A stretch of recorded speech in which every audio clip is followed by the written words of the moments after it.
पिछले वीडियो में हम लोगों ने पुरुष जनन तंत्र के विषय में पढ़ा था और इस वीडियो में हम लोग शुक्राणु जनन के विषय में पढ़ेंगे। ठीक है ना, शुक्राणु जनन यानी कि युग्मक जनन हम लोग पढ़ रहे हैं, युग्मक जनन पढ़ रहे हैं यानी कि गैमेटोजेनेसिस पढ़ रहे हैं। और गैमेटोजेनेसिस में दो का जनन होता है। गैमेटोजेनेसिस यानी कि युग्मक जनन कब होता है?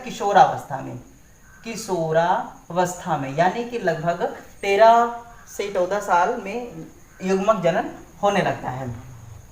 पुरुषों में होता है नर युग्मक जनन होता है, नर युग्मक जनन होता है और इसमें जो होता है अंडाणु यानी कि मादा युग्मक जनन होता है, मादा युग्मक जनन होता है। ठीक है, यानी कि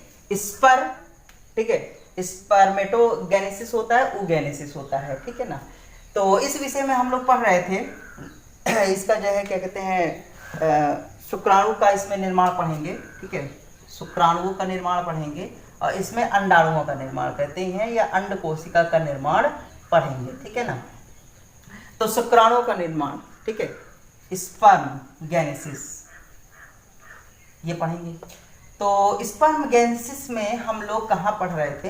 ये जैसे ये पढ़ा था, टेस्टिस के अंदर जो है शुक्राणुओं का निर्माण होता है, टेस्टिस के अंदर। ठीक है, तो टेस्टिस के अंदर शुक्राणुओं का निर्माण होता है। ठीक है ना, तो टेस्टिस के अंदर ये कुछ लोब्यूल पाए जाते हैं जिसे टेस्टिकुलर लोब्यूल कहते हैं, ये वृषणी पिंडक कहते हैं। वृषणी पिंडक के अंदर ये तो पिंडक हो गए। ठीक है, पिछले वीडियो में हम लोगों ने बहुत अच्छे तरीके से पढ़ा था। ये पिंडक हो गए। अब पिंडक के बीच में ये 1 से 3 शुक्रजनन नलिकाएं पाई जाती हैं। ठीक है, शुक्रजनन नलिकाएं पाई जाती हैं। ठीक है, पिंडक हो जाता है, पिंडक के अंदर शुक्रजनन नलिकाएं पाई जाती है, सेमनीफेरस ट्यूबिन्यूल्स जिसे कहा जाता है, तो ये पाई जाती हैं। और इनके बीच में नाली जैसे आपको दिख रही होगी, ये नाली दिख रही है, तो इन नालियों को ही कहा जाता है अंतरनाली जो है कोशिकाएं। ठीक है, अंतराली कोशिकाएं, जिससे जो है हार्मोन्स का श्रवण होता है, टेस्टोस्टेरोन और जो है एंड्रोजन नाम के हार्मोन्स का इससे श्रवण होता है। ठीक है ना, तो ये हम लोगों ने पढ़ा था। तो ये पिंडक हो गए, पिंडक के अंदर ये शुक्रजनन नलिका हो गई। क्या हो गई? शुक्रजनन नलिका, शुक्रजनन नलिका हो गई। ठीक है, ये वो जो है पिंडक हो गए। ठीक है, यानी कि वृषणी पिंडक हो गए, पिंडक हो जाते हैं, वृषणी पिंडक हो जाते हैं और ये शुक्रजनन नलिकाएं हो जाती हैं। ठीक है, शुक्रजनन नलिकाएं हो जाती हैं। ठीक है, शुक्रजनन। अब इसी को देखिए, ये कोई नली है, इसको हम ऐसे दिखा रहे हैं। ठीक है, ये कोई नली है, इसको हम ऐसे दिखा रहे हैं। देखिए, ये जैसे ये कोई नली है। ठीक है, इस नली को ऐसे आप काट दीजिए तो आपको कैसा शेप नजर आएगा? कुछ ऐसा शेप नजर आएगा। ठीक है, कुछ ऐसा शेप नजर आएगा। जैसे ये नली है, इसको आप काट दीजिए, फिर ऐसे देखेंगे तो इसमें ऐसा शेप नजर आएगा। वही हम दिखा रहे हैं, ये ऐसा। तो इसमें 2 प्रकार की कोशिकाएं होती हैं। ठीक है, 2 प्रकार की कोशिकाएं होती हैं, 2 प्रकार की कोशिकाएं। क्या की है? वृषणी पिंडक होता है, पिंडक के अंदर शुक्रजनन नलिकाएं होती हैं और उन जब शुक्रजनन नलिका को काटा जाता है तो इसमें 2 प्रकार की कोशिकाएं निकलती हैं। 2 प्रकार की कोशिकाएं निकलती हैं। एक ये कोशिका हो जाती है, ठीक है, एक ये कोशिका हो जाती है जिसको कहते हैं शुक्राणु जनन कोशिका, शुक्राणु जनन कोशिका। ये वाली कोशिकाएं होती, यानी कि 2 कोशिकाएं इसके अंदर पाई जाती हैं। एक शुक्राणु जनन कोशिका होती है और एक होती है सर्टोली कोशिका। सर्टोली, 2 प्रकार की जो है कोशिकाएं होती है, सर्टोली कोशिका होती है और शुक्राणु जनन कोशिका होती है। जब शुक्राणुओं का जन्म होता है, यानी कि शुक्राणु जब यहाँ पर बनते हैं, तो सर्टोली कोशिकाएं उनको खाना देती हैं, यानी कि उनका जो है खाना देती हैं, जिससे वो जीवित रहते हैं। ठीक है, तो यहाँ पे 2 कोशिकाओं को याद रखिएगा, शुक्राणु जनन कोशिका और सर्टोली कोशिकाएं। ठीक है, शुक्राणु जनन कोशिका और सर्टोली कोशिका। ठीक है, तो इस चीज को याद रखिएगा। फिर इसी चीज को हम कुछ बड़ा बनाते हैं, ये जो, ठीक है, ये जो शुक्राणु जनन कोशिका है, इसी चीज को हम कुछ बड़ा बना रहे हैं, ये बना दिए। ठीक है, इसी चीज को हमने कुछ बड़ा दिखा दिया। ये जो शुक्राणु जनन की कोशिका है इसी को हमने बड़ा दिखा दिया, ठीक है।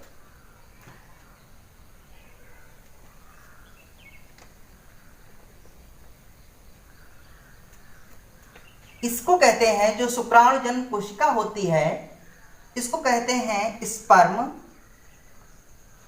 मेटोगोनिया, ठीक है। स्पर्मेटोगोनिया कहते हैं, स्पर्मेटोगोनिया कहते हैं। गोनिया का अर्थ होता है मदर, ठीक है। गोनिया का एक मतलब होता है मदर, यानी कि जिससे कोई चीज उत्पन्न होती है। तो ये गोनिया शब्द याद रखिएगा, गोनिया का मतलब होता है मदर टाइप में, जो सभी को उत्पन्न करती है, ठीक है ना। ये स्पर्मेटोगोनिया यानी कि स्पर्मों को उत्पन्न करने वाली मदर, ठीक है। स्पर्म को उत्पन्न करने वाली गोनिया या मदर, ठीक है। तो सबसे पहले एक कोशिका होती है, इसको ही कहते हैं, इस कोशिका को कहते हैं, ये सब चीजें याद रखिएगा। इस कोशिका, सबसे पहले कोशिका होती है और इस कोशिका को कहते हैं शुक्राणु जनन कोशिका, शुक्राणु जनन कोशिका, ठीक है। इस चीज को हमने दिखाया है, शुक्राणु जनन कोशिका या स्पर्मेटोगोनिया, ठीक है। स्पर्मेटोगोनिया, स्पर्मेटोगोनिया, ठीक है। स्पर्मेटोगोनिया हो गया। और स्पर्मेटोगोनिया के बाद, ठीक है, स्पर्मेटोगोनिया के बाद यहां पे समसूत्री विभाजन होता है। समसूत्री, जब आप थ्योरी लिखेंगे तो ये लिखेंगे, सबसे पहले क्या लिखेंगे, जितना मैंने इधर बताया ये सब लिखेंगे, ठीक है। अगर आप इस वीडियो को 2-3 बार देखिए, वैसे याद कर लीजिए तो आप आंसर बड़े आराम से लिख पाएंगे। तो क्या लिखेंगे कि जो ये क्या कहते हैं कि शुक्र जनन नलिका होती है, तो इसमें 2 प्रकार की कोशिकाएं पाई जाती हैं, एक सर्टोली कोशिका और शुक्र जनन कोशिकाएं। शुक्र जनन कोशिकाओं को इंग्लिश में स्पर्मेटोगोनिया कहते हैं। स्पर्मेटोगोनिया में समसूत्री विभाजन होता है, ये आप आंसर लिखते जाइए, समसूत्री विभाजन होता है, ठीक है। आंसर में बढ़ाते जाइए, समसूत्री विभाजन होता है। यदि आपको नहीं मालूम है कि समसूत्री विभाजन क्या होता है तो हमारे प्लेलिस्ट में जाइए और देखेंगे कि उसमें समसूत्री विभाजन और अर्धसूत्री विभाजन दोनों ही पड़ा हुआ है, ठीक है ना। तो ये आप देख लीजिए, बहुत ही अच्छे तरीके से समझाया गया है। तो समसूत्री विभाजन होता है, यानी कि 2 प्रकार की यहाँ पे सेलें बन जाएंगी, ठीक है। 2 प्रकार की समसूत्री विभाजन में एक कोशिका से 2 कोशिकाएं बनती हैं और अर्धसूत्री विभाजन में 1 कोशिकाओं से 4 कोशिकाएं बनती हैं, ठीक है। समसूत्री विभाजन में 2 कोशिकाएं बनती हैं और अर्धकोशिकीय विभाजन में 4 कोशिकाएं बनती हैं, ठीक है। तो ये मोटी मोटी तौर से समझिए। और इन कोशिकाओं को क्या कहा जाता है, इनको कहा जाता है प्राथमिक शुक्राणु जनन कोशिका, शुक्र जनन कोशिका, ठीक है, ये कहा जाता है। यानी कि प्राइमरी स्पर्मेटोसाइट। अब यहां दे साइट शब्द आने लगा। साइट का मतलब होता है कोशिका, साइट का मतलब होता है कोशिका, यानी कि ये कोशिकाएं अब बन रही है। क्या बन रही, कोशिकाएं बन रही है, ये बन गई। अब यहां पे होता है अर्धसूत्री विभाजन, अर्धसूत्री विभाजन फर्स्ट, ठीक है। अर्धसूत्री विभाजन फर्स्ट होता है तो 2 कोशिकाएं बनेंगी और फिर जब अर्धसूत्री विभाजन सेकंड होगा तो भी 2 कोशिकाएं, यानी कि कुल मिला के 4 कोशिकाएं बन जाएंगी, ठीक है। तो इनको कहा जाता है द्वितीयक शुक्र जनन कोशिका, द्वितीयक शुक्र जनन कोशिका, ठीक है। यानी कि इंग्लिश में कहेंगे सेकेंडरी स्पर्मेटोसाइट, ठीक है, ये कहेंगे सेकेंडरी स्पर्मेटोसाइट कहेंगे, ठीक है। ये क्या बना रहे, ये हम जो इसकी काट है उसी के अंदर जो भी चीजें होती वो चीज क्या क्या प्रोसेस में आपको लिखना है कि अब अर्धसूत्री फर्स्ट हुआ तो द्वितीयक शुक्रजन कोशिकाएं बन गई, ठीक है। फिर उसके बाद जो है अर्धसूत्री विभाजन का 2 चरण में होता है। पहला चरण बीता, 2 कोशिकाएं बनी, फिर चरण बीता, अर्धसूत्री सेकंड हुआ, ठीक है। तो फिर क्या हुआ, 2 से ये 4 कोशिकाएं बन गई, ठीक है। तो वही अर्धसूत्री जब विभाजन होता है तो एक कोशिका से 4 कोशिकाएं बनती। जब समसूत्री विभाजन होता है तो 2 कोशिकाएं बनती, ये 2 बन गई और फिर इससे 4 कोशिकाएं बनेंगी, इससे 4 कोशिकाएं बनेंगी, ठीक है। एक कोशिका से 4 कोशिकाएं बनती हैं अर्धसूत्री वाले में, ठीक है। तो इसको कहा जाता है प्रशुषु, शुक्राणु, शुक्राणु प्रशुषु, यानी कि स्पर्मेटिड, स्पर्मेटिड कहा जाता है, स्पर्मेटिड कहा जाता है इसे। और इन्हीं से क्या होता है, इन्हीं स्पर्मेटिड से यानी कि शुक्राणु प्रशुषु से ही शुक्राणुओं का निर्माण हो जाता है, ठीक है। इन्हीं से जो है शुक्राणुओं का निर्माण हो जाता है, ठीक है। इन्हीं से ही शुक्राणुओं का निर्माण हो जाता है, ये हो जाते हैं शुक्राणु यानी कि स्पर्म।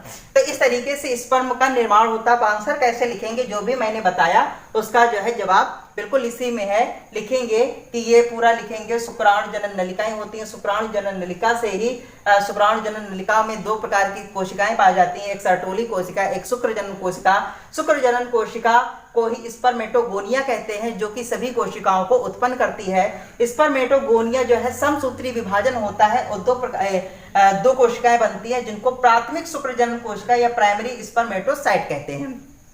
स्पर्मेटोसाइट में अर्धसूत्री विभाजन फर्स्ट होता है, जिससे सेकेंडरी शुक्र विभाजन कोशिकाएं बनती हैं। और जब उसका अर्धसूत्री विभाजन का फेज 2 होता है तो उससे शुक्राणु प्रशुषु या स्पर्मेटोटिड जो है बनता है। अब इसी से जो है शुक्राणु बन जाते हैं, ठीक है ना। तो इस तरीके से आप ये आंसर आराम से लिख सकते हैं, जिससे आपको नंबर मिलना है, ठीक है। तो ये तो हो गए क्या कहते हैं शुक्राणु का बनना, ठीक है, शुक्राणु का बनना। और फिर शुक्राणु के बनने के बाद शुक्राणुओं के विषय में भी पूछा जाता है। शुक्राणु, ठीक है, शुक्राणु,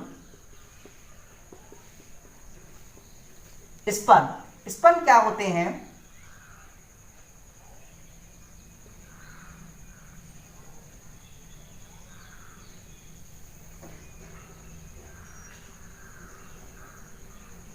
स्पर्म, ठीक है, स्पर्म क्या होते हैं? ये होता है स्पर्म का हेड यानी कि शीर्ष भाग। हेड होता है यानी कि शीर्ष भाग होता है, या अगला भाग होता है, अगला भाग कुछ चौड़ा होता है, ठीक है। ये होता है मिडल पार्ट, मिडल पार्ट होता है यानी कि मध्य का भाग होता है जो उससे पतला होता है। और ये होता है टेल का भाग, टेल यानी कि पूंछ का भाग होता है, पूंछ, ठीक है, पूंछ का भाग होता है। तो 3 भाग होते हैं शुक्राणु में, एक तो शीर्ष हो जाता है, दूसरा मिडल पार्ट हो जाता है, तीसरा जो है टेल हो जाता है। तो ये हो गए क्या, एक कोशिका। शुक्राणु क्या होती है? एक कोशिका होती है, एक कोशिका होती है, पूरी एक कोशिका है। तो कोशिका आपको अच्छे तरीके से पढ़ना पड़ेगा, कोशिका में क्या क्या चीज होती है। ये भी आप प्ले लिस्ट में जाइए, जो कंपटीशन वाली प्ले लिस्ट में है उनमें आपको ये सब छोटी छोटी इंफॉर्मेशन मिल जाएंगे, ठीक है ना। तो इसमें जो होता है कोशिका के विषय में पढ़िए। कोशिका में क्या होता है? एक न्यूक्लियस होता है यानी कि नाभिक होता है। ये हो गया न्यूक्लियस, न्यूक्लियस होता है यानी कि नाभिक जिसे कहा जाता है, नाभिक न्यूक्लियस होता है।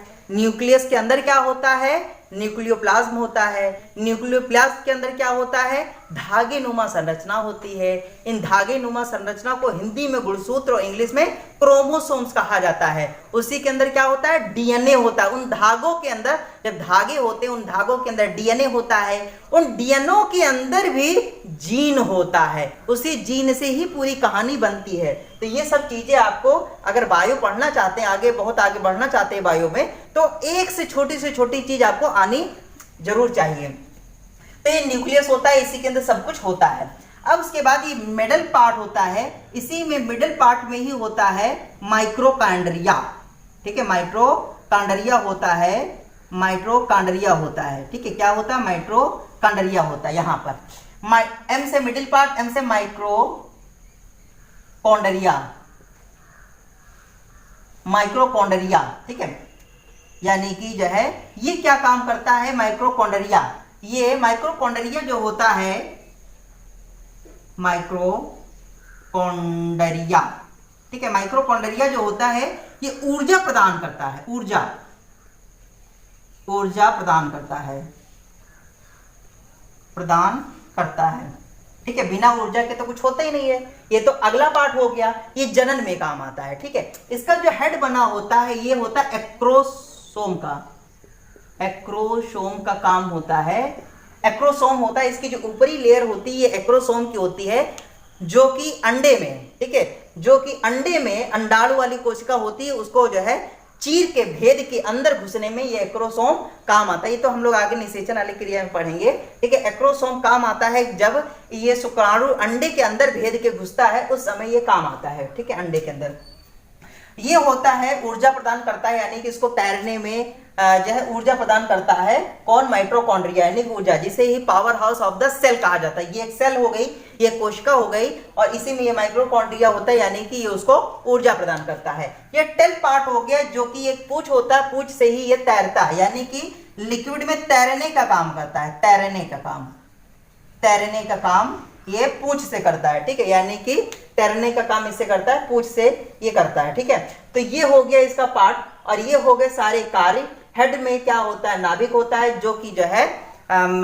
उसमें जो है मदद करता है फर्टिलाइजेशन में। ठीक है, ये तो हो गया अपर पार्ट जो फर्टिलाइजेशन में मदद करता है, क्योंकि इसमें नाभिक होता है, नाभिक के अंदर पूरी कहानी होती है। ये मिडिल पार्ट होता है, इंजन होता है, मान लो जैसे गाड़ी का इंजन बीच में लगा होता है, यहाँ भी माइक्रोकॉन्ड्रिया लगा होता है, जो कि उसको ऊर्जा प्रदान करता है काम करने में, तैर के जाने में बहुत वो काम करता है, ऊर्जा उसको चाहिए। तो यहाँ पे इसको ऊर्जा, मान लिए पावर हाउस लगा रहता है, और ये पूंछ से वो जो है पूंछ को इधर उधर करके वो पानी में, लिक्विड में तैर लेता है। ठीक है ना, तो ये सारे पार्ट हो गए शुक्राणुओं का। ये भी आपके क्वेश्चन जो है पेपर में पूछा गया है। ठीक है ना, तो इतना ही रखते हैं, फिर अगले जो है वीडियो में हम लोग जो है मादा जनन तंत्र के विषय में पढ़ेंगे। ठीक है ना।